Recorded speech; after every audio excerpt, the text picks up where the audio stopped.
And so it begins.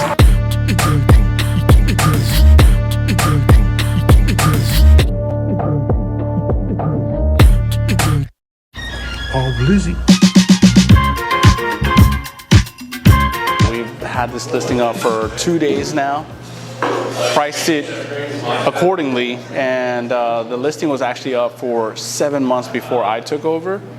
I told the seller that, you know, hey, if you trust me, let me do my thing. Let me apply my strategy to this. I'll get you maybe an offer above asking. We have 3 offers above asking, and now we're trying to decide which one we're going to take.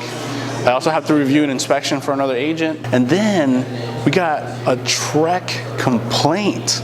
Brother, what's that? It's interesting because the person that made the complaint was using it as a threat for us to accept their offer. So let's see how that goes.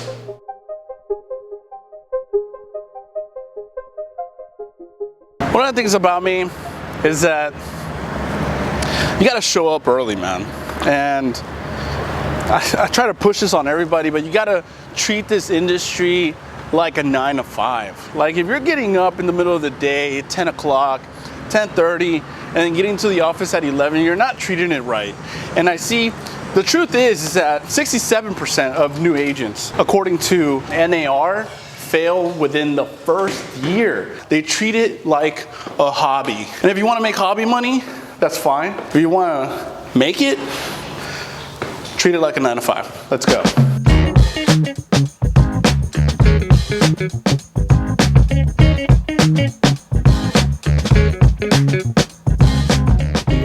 We have a new agent. We're setting him up with all our tools, getting him listed in HAR, the MLS, all the basics too on your first day. I also have some of my deals, call him back, text him back, and I got a list approved, so good news on that. We're waiting for the MLS to respond back to us. He's ready to go and move on to the next step. Just a regular Monday. One of the things that I'm about to work on and, start focusing on right now is for one of my clients approved with a VA loan. They really like this one house they saw over the weekend, just how to strategically write up this offer. I'm going to talk to the lender too, see what number works best. For they do like the house, but they also want it to work for them. So right now it's just kind of a game plan between me, the lender, and how we're going to do it and how we're going to make the offer sweeter for the clients. So we reviewed the inspection. Inspection actually came out really good, so there's not a lot of room for negotiation here. Remember I spoke about it earlier today that we had 3 offers that were above asking. We have an above asking offer, but it's on a loan. And then we have a asking, like listing price asking offer at cash. So the pros is that with cash, we don't have to worry about funding later on, and they can close a lot faster, which is really good for my clients because they're trying to get out of Houston. But they leave money on the table because the offer that is with a loan, it's a lot higher, but it takes 30 days to close. You never know with funding if it's going to go through, right? Some people, for some reason, buy things while they're under contract, which you shouldn't do. Don't buy furniture, don't buy a car, don't buy anything with credit or anything like that will adjust your credit. You might get denied. Your debt to income ratio might go too high and you might get denied for the loan at closing. I'm asking for highest and best so we can get the best possible offer for my seller. And that's where we're at for today, right now so far. And it's only 11:41. 11:41. Only 11:41, guys.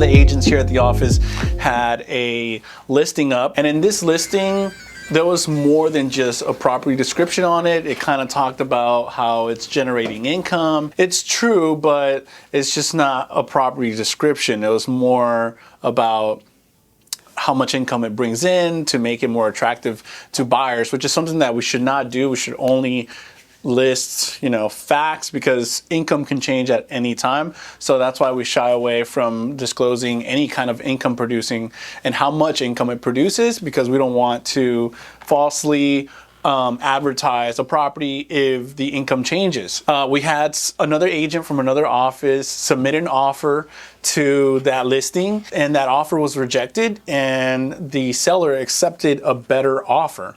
Right? At that point, the lady became very frustrated, and she basically was threatening us to file a TREC complaint because of false advertising, because the seller couldn't prove that the property was generating, said income. She then contacted me and said that my agent here was acting very unprofessional and was not responding to her, but from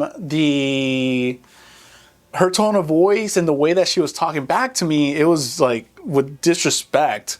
And as soon as I kind of questioned her motive, she immediately hung up on me, sent me an email, said that she will be filing a formal complaint with the Texas Real Estate Commission. She then had her offer completely rejected, and she did file the complaint with TREC. So here I am now wasting precious time out of my day responding to the commission as to why she's in the wrong and we're in the right, and why they should dismiss this complaint as soon as possible. So I showed timestamps. I proved that her motives wasn't being dishonest or the listing being wrong. I proved on here that with facts and timestamp screenshots that show that her complaint actually stems from her frustration of her offer not being accepted, and not because we were being dishonest and trying to lie to the public that the property is worth something that it's not. So that's what I'm doing right now.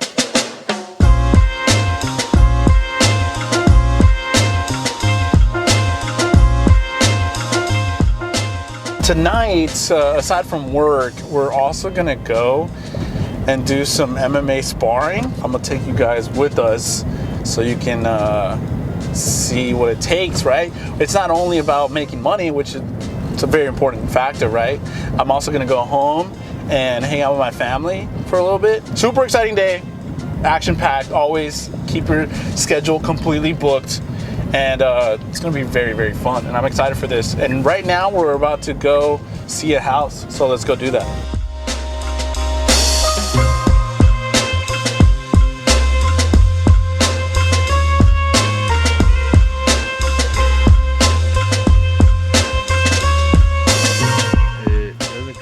When we get right here. With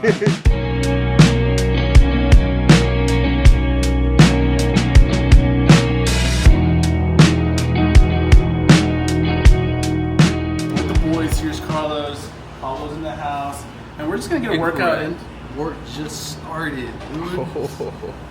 For him. Got him! But we're just gonna get a good workout in, maybe some sparring, maybe some rolling around. We'll see.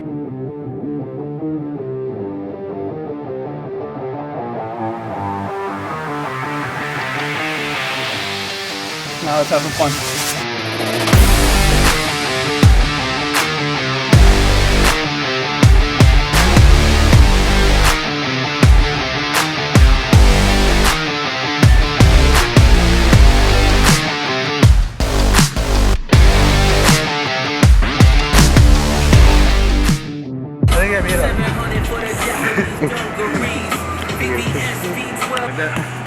What are you gonna do?